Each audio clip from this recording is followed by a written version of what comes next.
Good evening. Have you ever thought about a relationship and kind of dwelled on it? Like, what could have been different? What was the goal of this relationship? Could it have been better? What are things that I can do? What is the goal of this new relationship?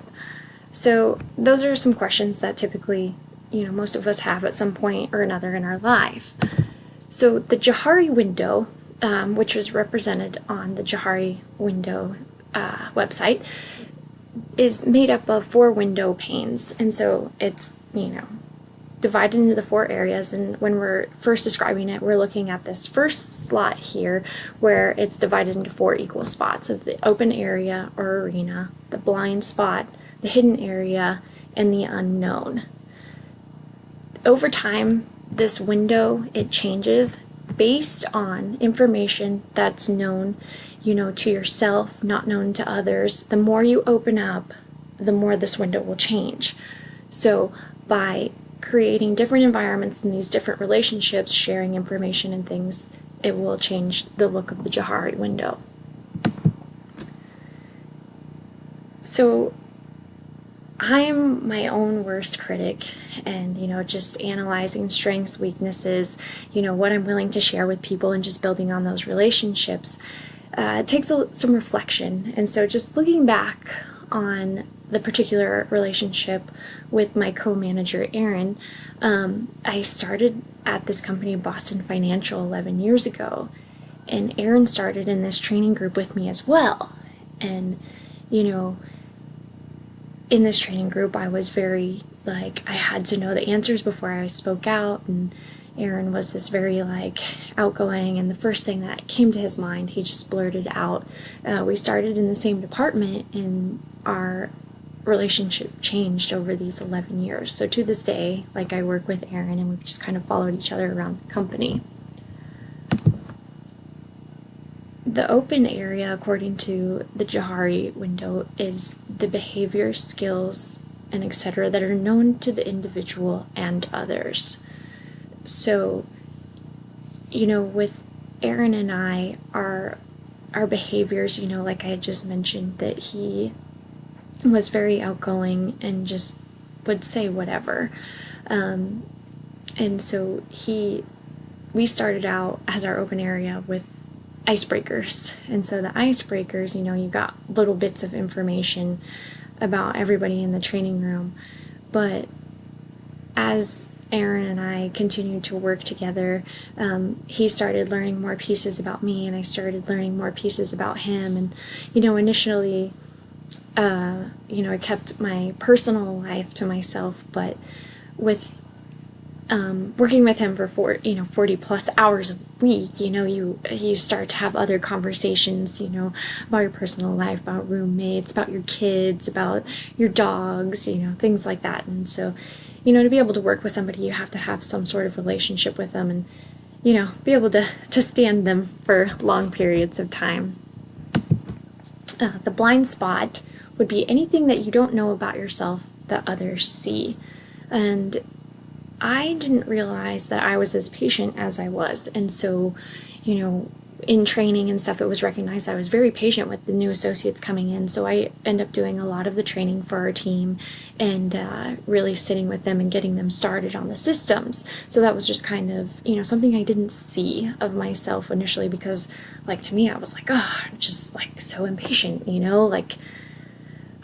why can't we just do this, And so sometimes you feel anxious and you don't really think about yourself as being a patient person. And so when that was brought to my attention, I was oh, cool, and so it was just something that I've continued to work through and just keep working with the associates and maintaining my laid-back patience with them. And then the hidden area, which would be the information that is withheld from others but is known to you. And so going back to my personal life, typically at work, your personal life isn't, in your work. But really, when you spend as many hours as you do at work, it is hard to keep your personal life out, and then just, letting them know something about you makes you a real person. And so exposing some of those hidden areas of, about your pets or about your kids, or, there's things like that. And so then that leads to, like, for example, Aaron is an only child in his family, and his dad, he had mentioned, is very rambunctious and loud, and so that's where Aaron gets it. And so, he's this person that's just outgoing, he's out there, and then I have 4 siblings, and so, come from a family where, you have to have your ducks in a row before you really go to mom and dad with your argument. So, so that's why, I have to know my answers before, I'm giving them. And so there's things like that. And then the unknown area is unknown to us and others. And so, some things that are unknown to, in our relationship was that initially Aaron thought I was really shy, and I didn't know that. And then once I knew that and we got to know each other, like, it was like, I'm not shy, it's just this person that, just had to know my stuff before I really put it out there. And, we grew from there. But that unknown area has gotten smaller. We talk about lots of things. So our window has definitely changed, over the course of 11 years. So it's been interesting and fun. And, it's great to see those things.